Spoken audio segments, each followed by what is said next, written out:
Shalom pemirsa, dimanapun Anda berada, adalah satu sukacita kita dapat kembali bertemu untuk mempelajari kebenaran firman Tuhan melalui buku pelajaran sekolah sahabat kita, di mana sepanjang satu kuartal ini kita terus mempelajari melalui surat Petrus yang pertama dan surat Petrus yang kedua, di mana Tuhan merubah kehidupan Petrus dan Tuhan memanggil Petrus, "Gembalakanlah domba-dombaku." Ini adalah suatu pengalaman pribadi di mana Tuhan juga mau merubah kehidupan kita dan menggunakan kita saat ini agar kita dapat menjadi terang dimanapun kita berada untuk menuntun begitu banyak orang yang berada di sekitar kita sehingga mereka dapat mengenal Tuhan yang kita sembah melalui karakter Tuhan yang sesungguhnya. Pada hari ini sebelum kita mempelajari pelajaran kita dapat mengundang orang-orang yang rindu ataupun saudara-saudara kita, anggota keluarga kita sehingga kita dapat belajar bersama-sama. Dan jangan lupa juga siapkan Alkitab berada dekat kita sehingga kita dapat membaca secara pribadi ayat-ayat yang kita akan bahas dalam pelajaran hari ini. Judul pelajarannya adalah Seperti Singa yang Mengaum. Sebagaimana kita telah lihat, di sini Petrus menulis latar belakang penganiayaan, suatu masa yang penuh dengan penganiayaan. Petrus juga melihat tema pertentangan besar bukan hanya sekedar teologi yang abstrak. Bagi para pembacanya, mereka sedang mengalami dengan cara yang banyak dari kita yang tidak alami. Setidaknya untuk sekarang ini, kita belum mengalami suatu masa penuh dengan penganiayaan sebagaimana Petrus mengalami pada saat itu. Kita dapat mempelajari dari 1 Petrus dengan Wahyu 12. Apakah yang ayat ini akan menjelaskan kepada kita mengenai asal mula kita dapat membaca yang pertama 1 Petrus 5 ayat 8 sampai ayat 11. 1 Petrus 5 8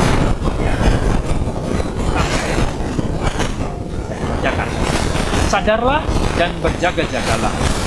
Lawanmu si iblis berjalan keliling sama seperti singa yang mengaum-ngaum dan mencari orang yang dapat ditelannya. Lawanlah dia dengan iman yang hidup, sebab kamu tahu bahwa semua saudaramu di seluruh dunia menanggung penderitaan yang sama. Petrus ingin mengangkat kepada kita, di dalam dunia ini ada sebuah pertentangan antara baik dan jahat. Dan kita semuanya mengalami penderitaan yang sama. Dan Tuhan sebagai sumber segala kasih karunia, kita harus lihat kita semua telah diselamatkan oleh kasih karunia yang telah memanggil kamu dalam Kristus kepada kemuliaannya yang kekal, akan melengkapi, meneguhkan, menguatkan, dan mengokohkan kamu sesudah kamu menderita sekian lamanya. Ialah yang mempunyai kuasa selama-lamanya.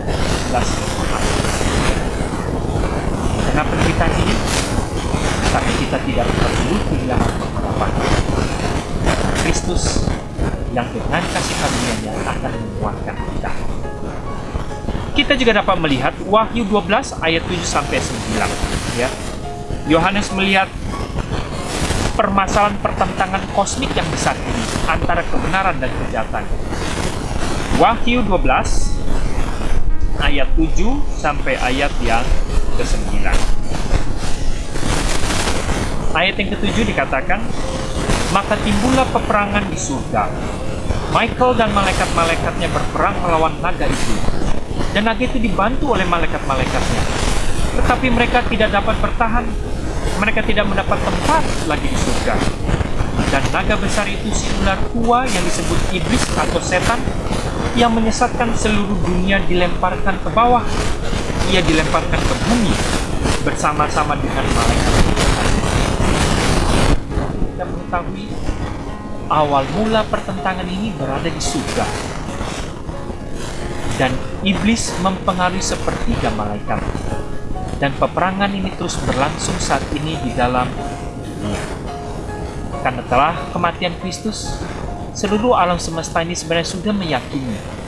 Tentu sebelumnya mereka juga masih merasa suatu pertimbangan apakah yang benar adalah yang setan tuduhkan, atau memang benar yang berada di dalam gambaran setan ingin gambarkan mengenai ketidakadilan daripada Tuhan, dan Tuhan yang penuh dengan kediktatoran tersebut, Tuhan yang penuh dengan memaksa, Tuhan yang kejam, Tuhan yang kalau kita tidak menurutinya, dia akan membinasakan kita. Dan itu semua adalah tuduhan-tuduhan daripada setan. Tapi kita dapat melihat bahwa dalam pertentangan ini, selagi saat ini terus berlangsung, kita harus dapat melihat melalui apa yang Petrus ingin sampaikan mengenai gambaran karakter Tuhan yang sesungguhnya.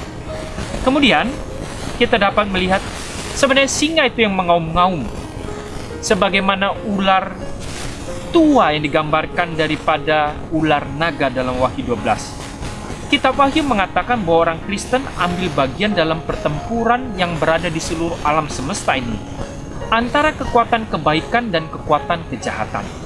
Ada dua kekuatan, tapi Tuhan tidak mau memaksa. Walaupun Tuhan bisa memaksa, tapi dia mau menunjukkan karakternya yang bukan memaksa, yang menghargai kebebasan memilih. Di dalam kitab Wahyu, kekuatan yang baik dipimpin tentunya oleh Yesus, yang adalah firman Tuhan itu sendiri, Raja segala raja dan Tuhan di atas segala Tuhan. Wahyu 19 ayat 13-16 ya. Kuasa jahat dipimpin tentunya oleh si iblis, yang juga disebut setan, yang digambarkan sebagai seekor ular naga, di mana kita tadi membaca Wahyu 12 ayat 7-9 dan Wahyu 20 ayat 7 sampai ayat yang ke-8. Meskipun media populer dan bahkan sebagian orang Kristen menyangkal adanya realitas daripada setan si penipu tersebut, kenyataan iblis itu adalah makhluk yang memiliki kekuatan yang niatnya tentu adalah niat yang tidak baik, niat yang jahat semata-mata, tentu selalu ingin berusaha agar kita tidak menuruti kehendak daripada Tuhan. Namun demikian, kabar baiknya adalah bahwa dalam buku Wahyu 20 ayat 9-10, iblis ini suatu saat nanti dia akan dibinasakan pada akhir dari segala sejarah pertentangan yang besar ini. Petrus tidak meremehkan bahwa tentu usaha setan itu dia tunjukkan dan berbahaya. Iblis adalah seperti singa yang mengaum-ngaum, yang mencari orang yang dapat ditelannya. Itulah sebabnya Petrus menuliskannya dalam 1 Petrus 5 ayat yang ke-8. Dia tidak meremehkan daripada usaha setan yang membahayakan itu. Tapi Petrus menunjukkan juga bahwa pembacanya dapat melihat kekuatan iblis itu di dalam penderitaan mereka sendiri sekarang ini. Namun penderitaan ini akan berakhir, dan dengan kemuliaan yang kekal, kita akan memperoleh suatu sukacita ketika kedatangan Tuhan yang kedua kali. Ini juga sebenarnya menjadi suatu pengharapan tentunya kepada kita yang hidup pada saat ini.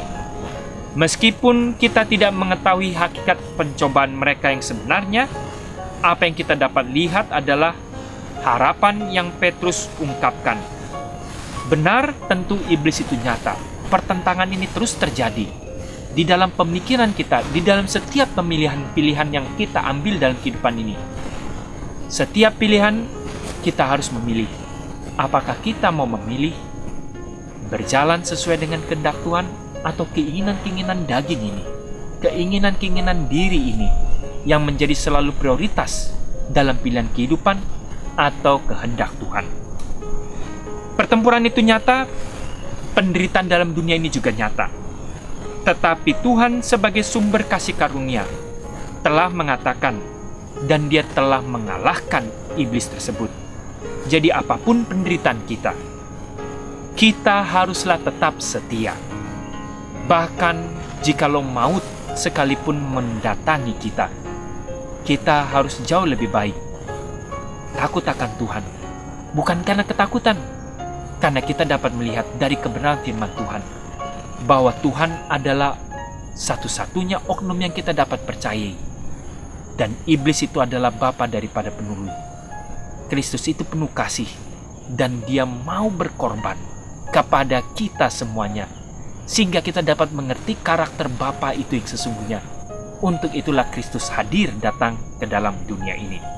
Dan sebagai yang terakhir, kita dapat membaca bagaimana kita harus belajar setia sebagai pahlawan-pahlawan iman.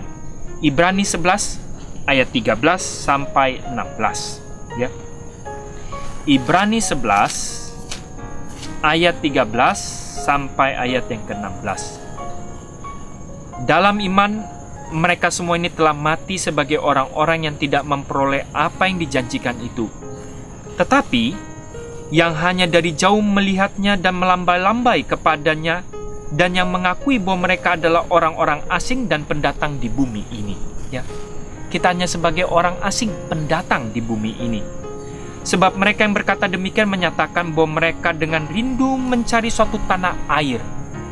Dan kalau sekiranya dalam hal itu mereka ingat akan tanah asal yang mereka tinggalkan, maka mereka cukup mempunyai kesempatan untuk pulang ke situ.